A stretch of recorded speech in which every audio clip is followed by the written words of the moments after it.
involving 4 different women. Mayweather has even done jail time, but he's never faced any suspension by boxing officials. As his mega fight with Manny Pacquiao approaches, in a piece that first ran Friday afternoon, John Barr of Outside the Lines examines Mayweather's troubling past. In your case, there's been actual convictions, and no governing body has ever suspended you or sanctioned you. What message do you think that sends victims of domestic violence? I'd say I want everybody to tune in May 2nd. Mayweather versus Pacquiao. This is a fight that you can't miss. You have no desire to answer that question? And I'm blessed to be where I'm at. You know, I have 4 beautiful children, and I'm truly, truly blessed to be where I'm at today. And with hard work and dedication, you can be anywhere in life. Well, look, unquestionably, you've worked hard to get to where you are, but there are a lot of people who wonder why you should be allowed to continue to box in the highest profile events when you've got the track record that you have, when in other sports there have been serious repercussions for some of these athletes. Well, you know, when it's all said and done, only God can judge you. But I don't want people to miss this fight. This is an unbelievable matchup. Mayweather-Pacquiao, May 2nd. Be there.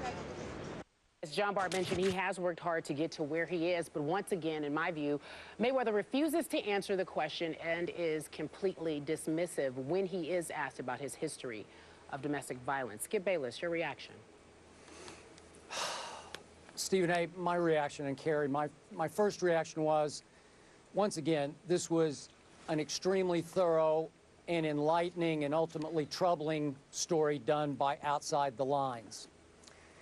But, Stephen A., I can't go so far as to condemn the Nevada State Athletic Commission for sanctioning this fight, for licensing Floyd Mayweather Jr. Obviously, this fight is going to bring in huge money to the economy of Las Vegas, Nevada.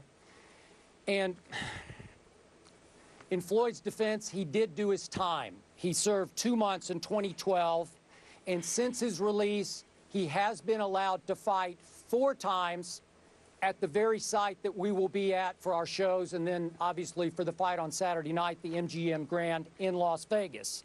And just for the record and for perspective, as you know, Stephen A., Mike Tyson, convicted of rape, served 3 years in prison, and then was licensed to fight 16 more times after his release, and 7 of those were in Las Vegas, just for perspective.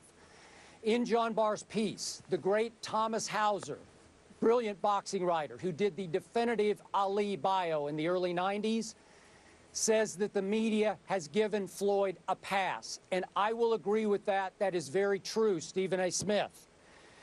I look at this, and as much as I have told you I am not a fan of Floyd Mayweather Jr., the person, as many times as I've said that on the show, even I am shocked because I had lost sight of the scope and depth of Floyd's history of domestic violence. 7 instances of alleged physical assault against 5 women that resulted in arrests or citations, and as Kerry pointed out, 5 convictions. That's quite a history, which led Bob Lee on Outside the Lines to call Floyd a serial abuser who flaunts his long history of domestic violence when he is asked about it, which leads me to my biggest problem here. Floyd will show no remorse publicly. He will show 0 contrition. He will assume 0 guilt when asked about his long history of domestic violence. Stephen A., he could make this week so much more palatable if he would just so much as to say he was sorry for his past actions, that he did serve his time, he paid his price, but he's sorry. If he would just say that, but apparently he doesn't feel that way, and frankly, it makes me feel a little sorry for Floyd. Your response? Well, my response to that is, first of all, when I saw the piece, obviously you look at that situation, I certainly wasn't aware of all of those facts. Any of us should be appalled. As far as I'm concerned, any decent man or woman should speak emphatically against domestic violence, and the fact that he finds himself in this situation is egregious and reprehensible, and it's disgusting. And as far as I'm concerned, again, if there's truth to all of that, he's lucky he only got 2 months. He should have been in there. He should have been in jail longer. When I've asked Floyd about things that I've heard face to face, on camera, off camera, he's emphatically and categorically denied it. Even went so far as to say, you know something, if I could be honest and straightforward and speak truth, maybe I would speak on the issue. But because I can't do so, you know, it is what it is. And then you stop from there. But in terms of Nevada State Athletic Commission, let's be clear about this. If we're going to be real and honest, and because for me personally, one of the reasons why I'm disgusted about these topics from time to time is because I feel like we can't be totally honest about everything that's going on. We're pointing the finger at the Nevada State Athletic Commission. We all understand that money speaks and that money rules, and that when you are in a situation where you're talking about hundreds of millions of dollars. We know exactly why Floyd Mayweather Jr. was allowed to have 4 more fights after being incarcerated in Las Vegas, because they see an opportunity to get money. We're not trying to cast any aspersions on Mike Tyson, because his day has been, you know, he's done his time. He's paid his debt to society, like you pointed out, 3 years. But he is a convicted rapist. In the aftermath of all of that, what happened, Skip? Not just 16 fights, okay? But last time I checked, he was a star on Broadway. So we look at it from whether it's the Nevada State Athletic Commission, whether it's Broadway, Hollywood, or beyond. There's a whole bunch of people who could be accused of, of sharing, extending a blind eye and a deaf ear to these kind of things. It's clearly something that the NFL has been accused of, whether it be Ray Rice or beyond. The fact is, the National Organization for Women, along with a bevy of other folks and organizations, pointed out how there was a dereliction of duty on the part of the National Football League. So this has been an ongoing issue that has permeated and sullied our society for far too long. More attention is being brought to it now more than ever before.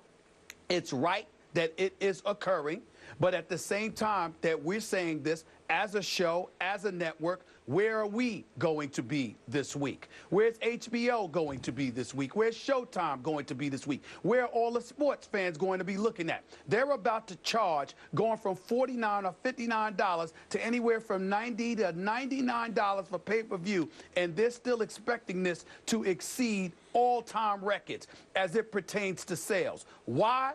Because despite the issues that have clearly and deservedly so, according to the report, having sullied Floyd Mayweather, you've got folks out there who want to see the fight. Just like they wanted to see Tyson versus Lewis, Tyson versus Holyfield, and the list goes on and on. People still want to see what they want to see. Why? Because you can complain and draw attention to these issues that affect Floyd Mayweather, just like it affected Mike Tyson.